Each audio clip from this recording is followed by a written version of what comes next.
Hello, darlings! BioWare is known for including tarot in the Dragon Age games. From the character selection cards in Inquisition, to tarot decks, to including tarot cards in teases. And the Dragon Age 4 official trailer is no different. Like other teases where tarot was included, each suit of the Minor Arcana plus the Major Arcana are represented. The Major Arcana is depicted in the dialogue. I touched on this in my breakdown video. Demons, dragons, darkspawn, dread wolf. Sure, it's a fun tease.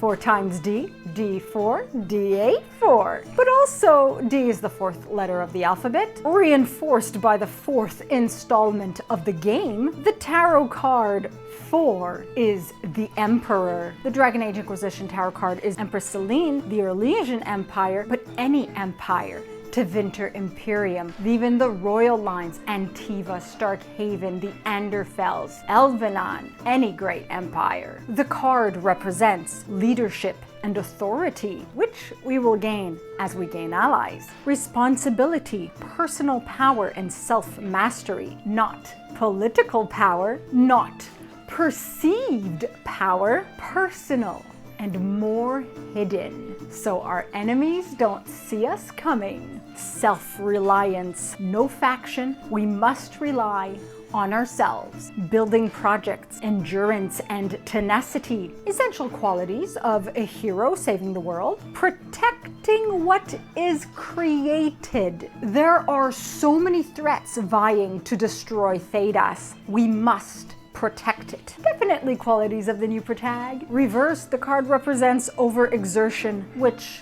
could happen.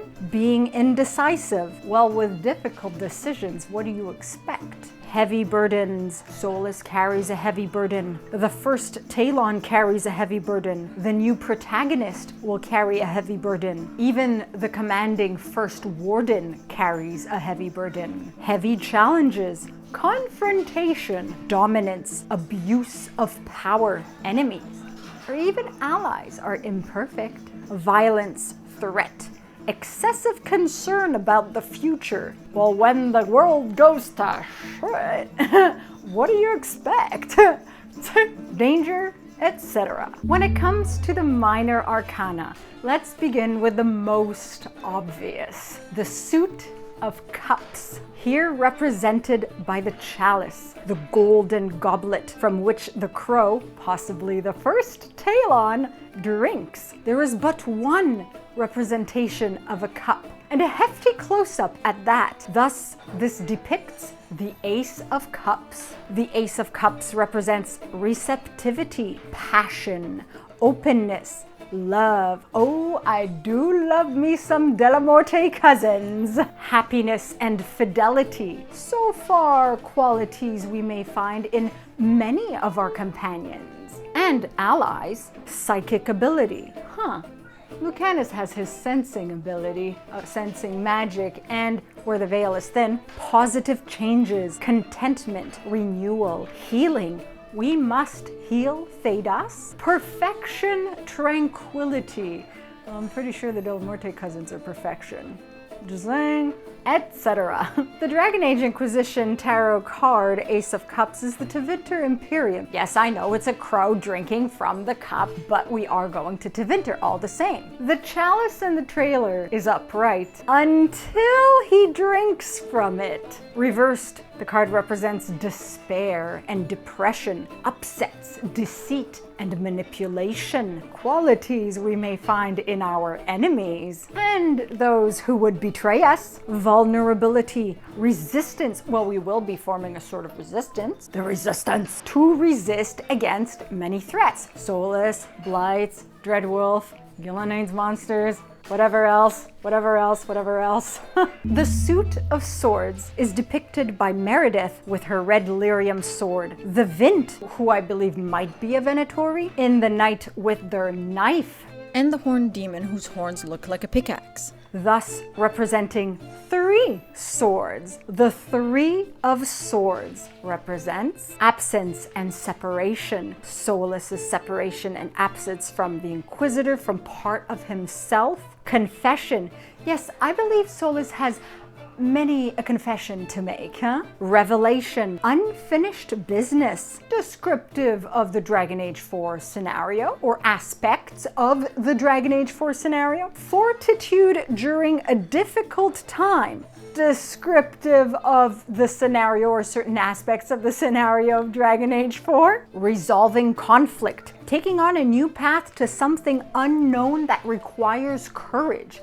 Well, look at that. One depiction of swords is upright, one is level, one is reversed. Reversed, this card represents confusion, strife. The definition of strife is bitter disagreement over fundamental issues. However, Strife is a character, an elf in Winter Nights, who also appears in one of the short stories from Dragon Age Day. And nudge nudge wink wink, maybe confirmation of Strife as a character? Malice that is nearing the Venatori, the Kunari, Blights, the Dread Wolf, Gilanane's monsters, etc. Lots of nearing malice. Regained composure and peace, greater insight and clarity, improved situation, possible outcomes for scenarios in Dragon Age 4. The Dragon Age Inquisition tarot card for this is the Breach. Well, if the veil is torn down, lots of breaches everywhere. The suit of staves/wands is depicted by the magical bow that shoots like a spell towards the Darkspawn, pointed down, then up and level for both upright and reversed. And there's only one. Thus, the Ace of Staves in Dragon Age Inquisition, it's the Circle of Magi, circles and mages, mortalitasi and Vince, Elven, and more. The Ace of Staves represents a new phase in life, vitality, bravery, and passion. Oh, some more qualities of our future protagonist and their companions. New ideas. Yup, we will need new ideas if we're to figure out a way to save Thedas from the approaching calamity and malice and all its threats. Leadership. We will play the role of a leader of sorts with companions who will follow us. Accomplishment, adventure, a new project, deals and relationship, taking action. Well, I think I just read the Dragon Age 4 main quest outline. Reversed, the card represents delays and stagnation, misdirection, missed opportunity, incomplete leadership, fatigue and depletion, decisions postponed.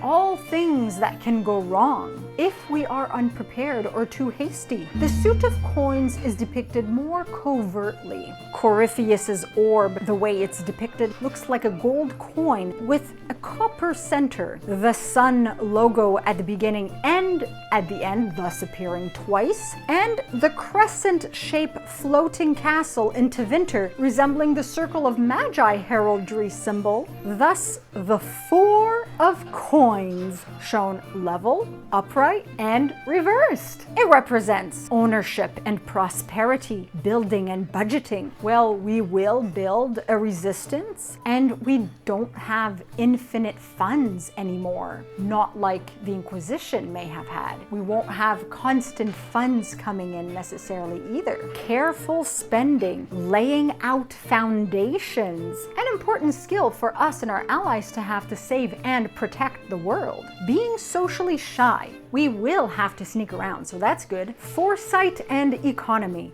all necessary. Reversed, the card represents loss of power. Well, we won't have great perceived power in the game. No political power. Extravagance. Some characters might be that. Coming into a legacy. I'm thinking of Dorian, who inherited a seat in the Magisterium. Gains from a loss, lack of control or of resources. If we're not careful, that might happen. The Dragon Age Inquisition card is Alana Lavellan. I'm thinking there might be a link to Solus, or that maybe that's just wishful thinking for me because I'm obsessed.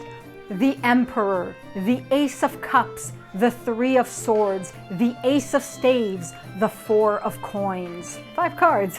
I like the number 5. It makes sense to me that there would be one Major Arcana and one of each of the Minor Arcana suits represented in the trailer. And you know I love tarot, so there you have it. Let me know your thoughts in the comments below. And as usual, like this video if you like it, subscribe to be Jimmy approved, and I'll see you all soon.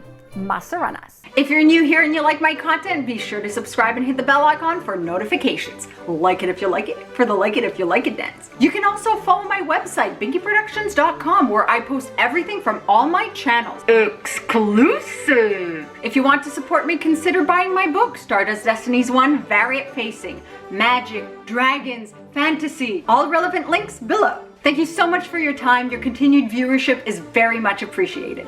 Masaranas.